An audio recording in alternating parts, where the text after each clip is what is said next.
Hey guys, I hope you're doing well.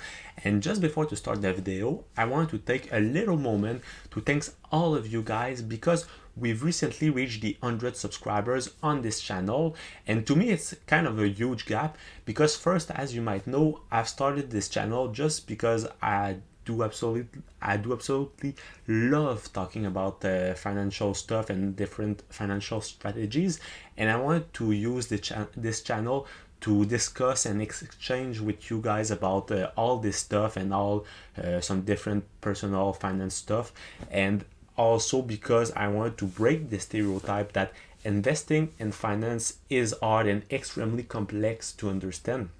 Because while being a student in this field of study, I can tell you that there is a little part of finance that is quite hard, but the biggest part of it is quite easy to understand for everyone that is interested. And also to everyone that is new on this channel, I will invite you to come join the North family if you want, so you can subscribe to the channel. And now let's get back to the video.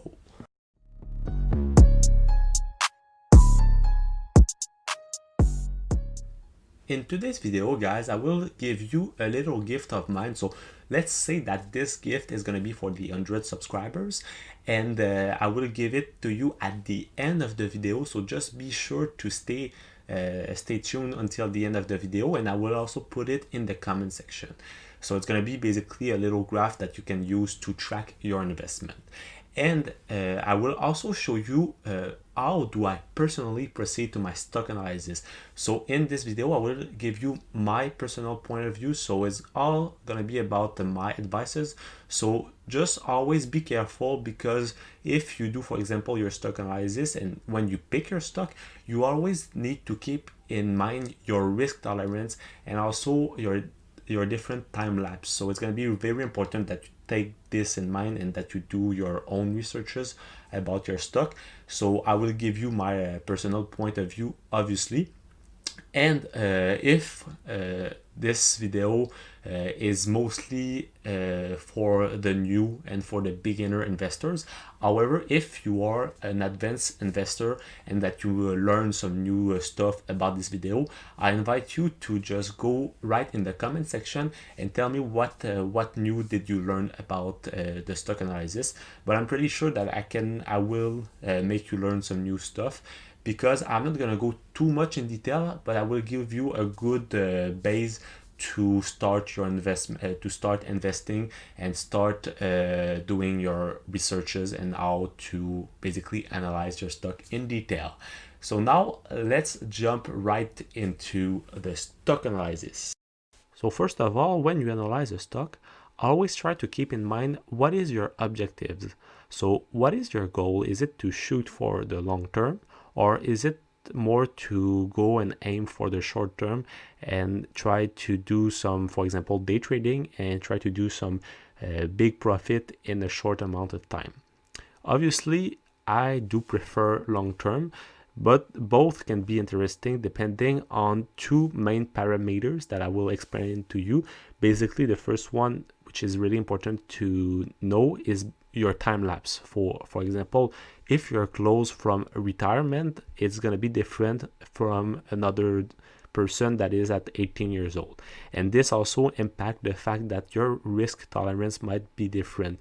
For example, a day trader will have a way bigger risk than for someone who's has like a big time horizon of like 30 years. So it's really important to use those two parameters mainly to be able to select and form your objectives. Another thing that is really important also to before to purchase or to buy a new stock is to be able to follow the actuality and the news of the company about the stocks, because it's really important to understand, for example, if a stock in one day gain a value, for example, of 10%, and if the value of the stock increase of 10% compared to the day after that the stock will drop from 4%, you need to understand why. So I highly recommend you in this kind of case to stay aware of all the actuality of the stock. So when you begin, don't try to take too much stock.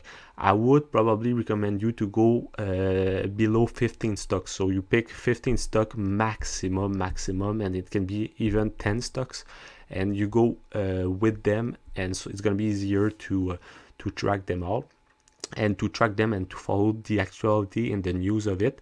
You can also use internet. You can also use the every chat, Discord, the groups or Facebook groups that exist, and people can try to help you. And you can, I mainly and highly recommend you to also watch all the actuality on internet and also on your broker site, because all these tools are really interesting to use.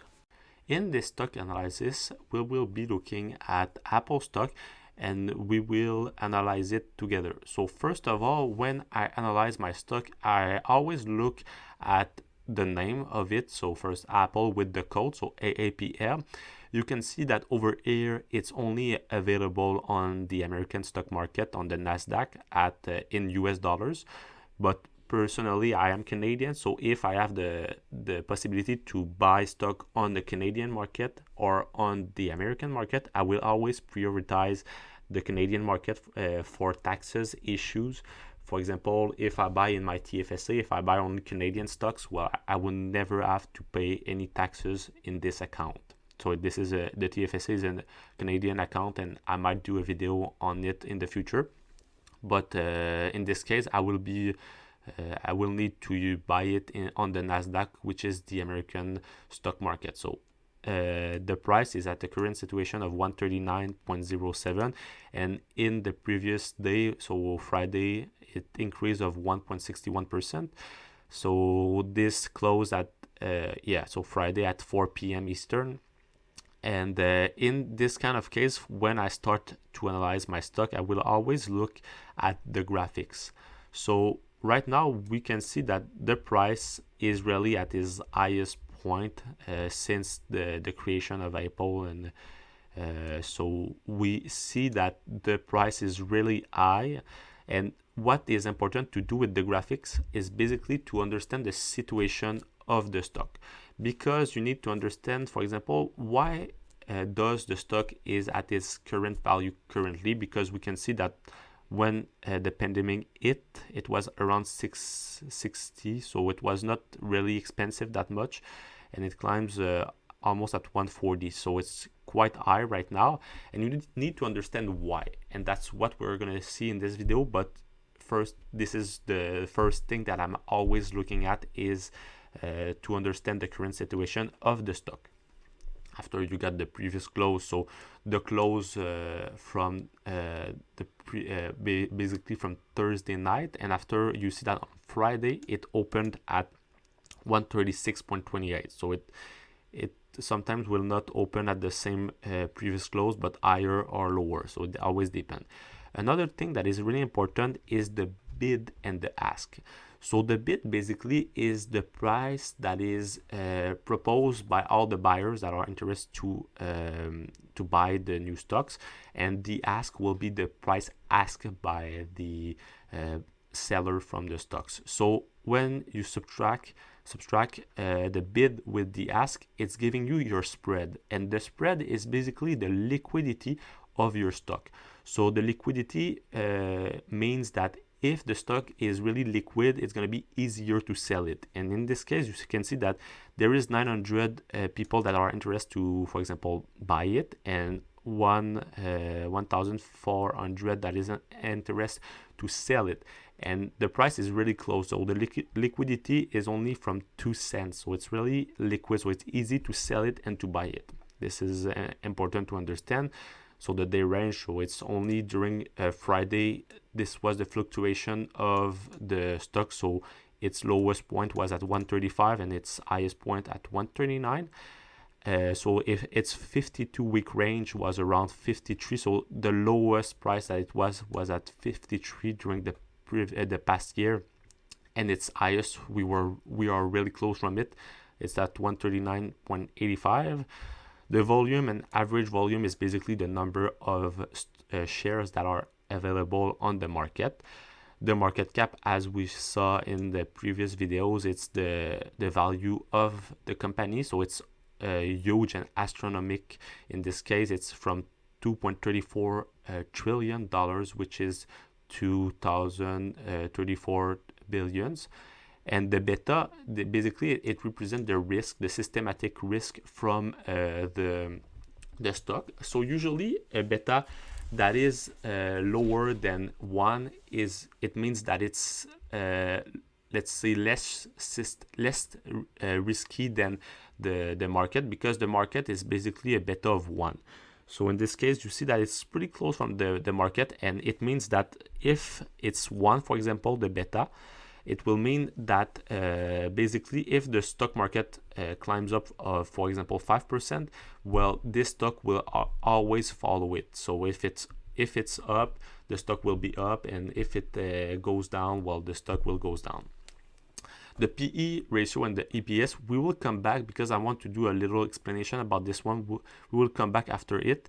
The earnings date is basically the moment when the company will be sharing all their financial data and sheets with the public and with their shareholders. So it's going to be on the 27th January, so pretty close, pretty soon.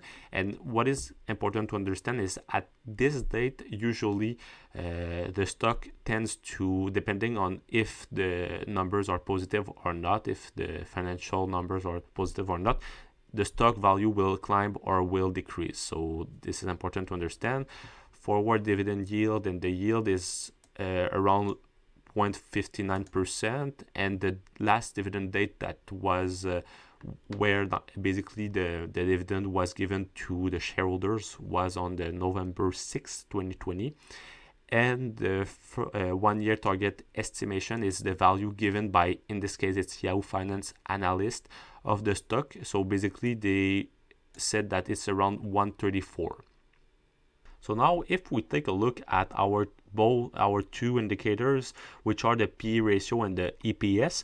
So for those who do remember what I told you in my previous videos, the PE ratio is the price per earning ratio, and the EPS is the earning per share ratio. So when we do analyze at the P ratio, basically you need to understand that, as I told you, there is many different kind of P ratio. So here I got two interesting articles that you can go read on your own, but I'm not gonna go too much in detail. But for example, when we take Apple stock, okay, so Apple is part of the GAFA, which are 5 of the biggest American companies, and the P ratio is a good way to analyze if a stock is undervalued or overvalued.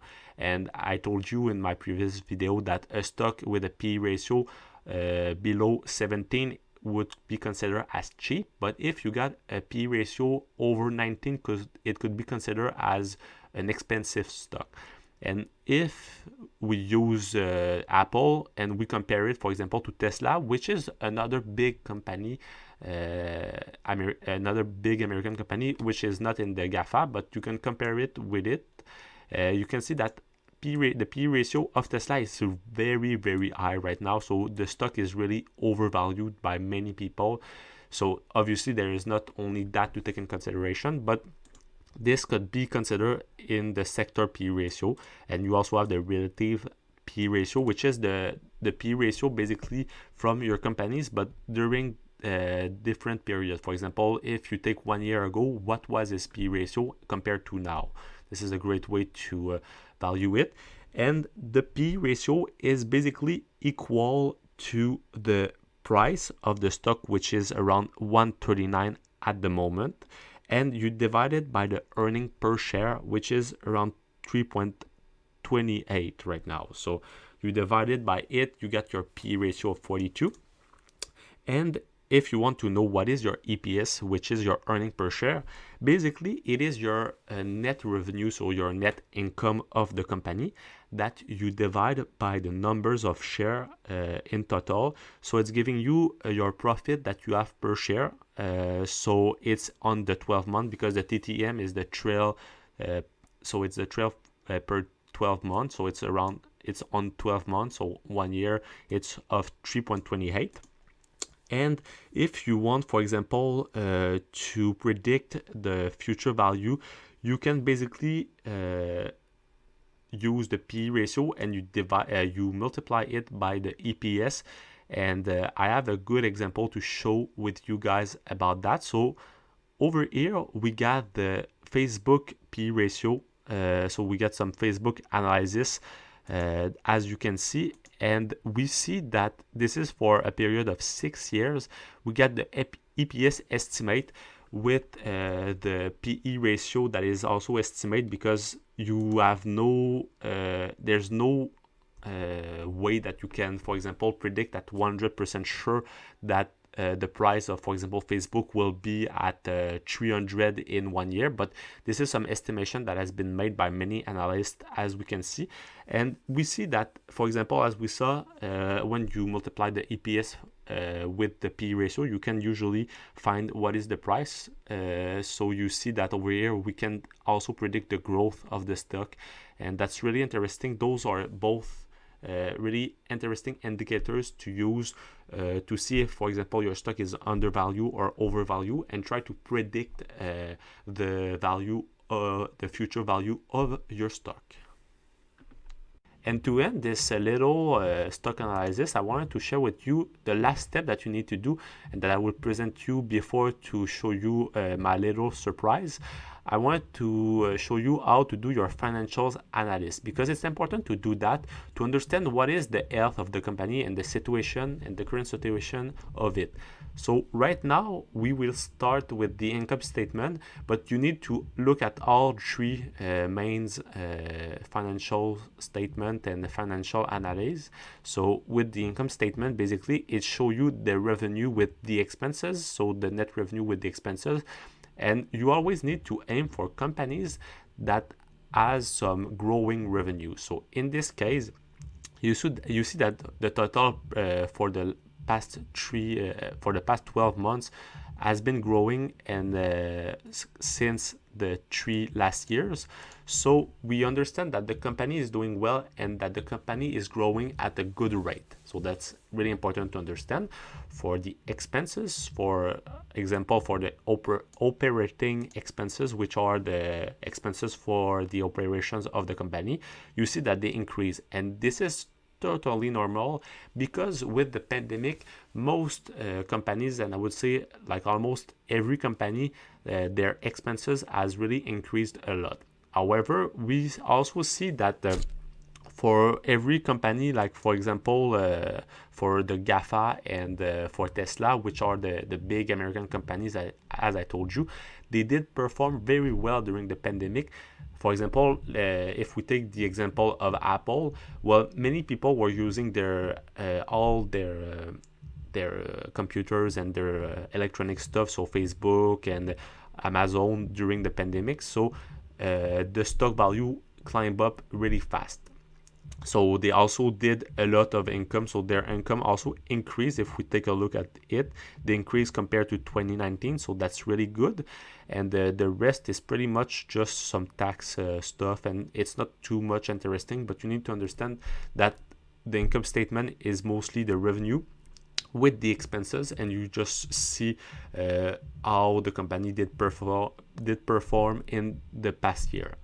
If we go to the balance sheet, so the balance sheet basically it's an equation, and it is the assets, the total assets of the company. So what does the company owns is equal to the liabilities, so all the, for example, the debt of the companies plus the equity. And the equity is what is important to understand is the equity, that it is what does the shareholders do own in the company. Because, for example, the asset, we see that for Apple, the asset, they decrease, the value of the asset decrease. But we also see that the debt kind of increased compared to the previous year. So we see that, unfortunately, the equity of Apple did diminish too. Maybe this is explained because of the fact that the debt kind of increase and the asset diminish. But at a certain point, it means that the shareholders do own less, I would say, per stock. For example, compared to the previous years. So those are the three main I would say parameters that you would need to look for. And after, as always, you have some other things, but I don't want to go too much in detail about that. And we will just go to the cash flow. And in the cash flow also, I'm gonna go like really briefly, because the cash flow, it shows also the health of the company. So it means that it shows the solvency and the sustainability of the company, with showing all the enter of liquidity and all the exit of liquidity of the company. So you see that the operating cash flow, so what enter in the company from the operation was that, so it increased. And after, you all see all the exit, and you see that sometimes there's also some other enter, so you can all look at them.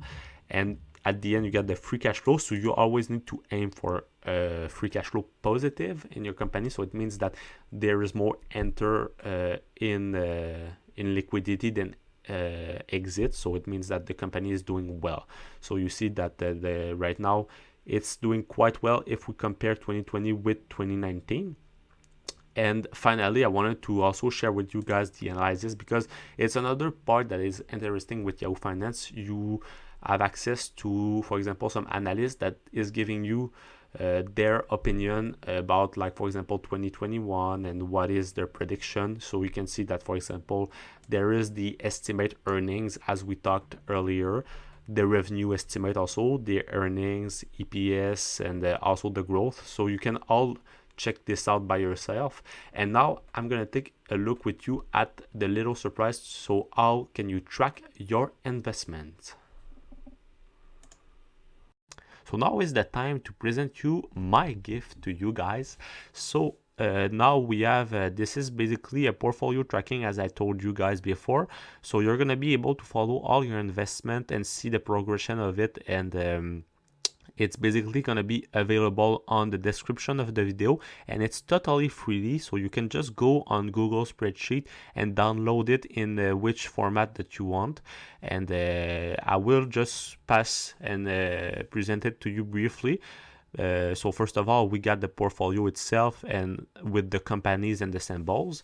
After, we got the sectors. So I just put all the main sectors that you can have, and you can just, and it's important that you fulfill all the portfolio, because it's going to have an impact also on the other parts of the Google spreadsheet. And so you put the sectors with the numbers of stock. You buy, obviously, the initial price that you bought your stocks with the current the current price. And don't forget that in the initial price, just add the commission if you have one, because it always depends on which broker do you use the commission. So put it in the initial price. So it's going to calculate you also the total price paid automatically with the current value and the gain lose. And after, you just need to write your PE ratio to see the indicator how the stock is going right now, with your dividend yield, obviously, and the ex-dividend date. After, it will calculate you, obviously, the annual dividend per stock. So this is just per stock, and the total annual dividends. So after, you write the earnings per share. So you go see on your broker, you write it, and it will calculate you the payout ratio automatically. And finally, I put you a little comment section at the end, so you can just write some comments if you have some about your stock. So it's free to you to use it or not. And if we go see on the sectoral distribution, over here we got the sectors with the percentage invest and the total value. So basically, when you're gonna write your things over here in the portfolio, it's gonna automatically create you first a big graph over here with and it's gonna fulfill the places over here. So the percentage of your portfolio that is invest, for example, in communication, and the total value of it. So, and here is the total value of your portfolio. And finally, we have the transaction. So it's going to be useful to track all the transaction that you are doing. So basically, you have the date, the type, so if it's a buying or a selling, the numbers of stocks that you bought or that you sell, And after it, you have the symbol of the stock with the price, if it's a buy or a sell, the commission, and at the end, the total will be calculated with all the information that we have over here. So guys, I hope that you liked that video, and if you did, don't forget to smash that thumbs button, hit the notification bell to be aware of all the future videos that are coming next on the channel. And if you're new, obviously you can join the North family while subscribing to the channel. And take care, and I hope to see you soon. Bye.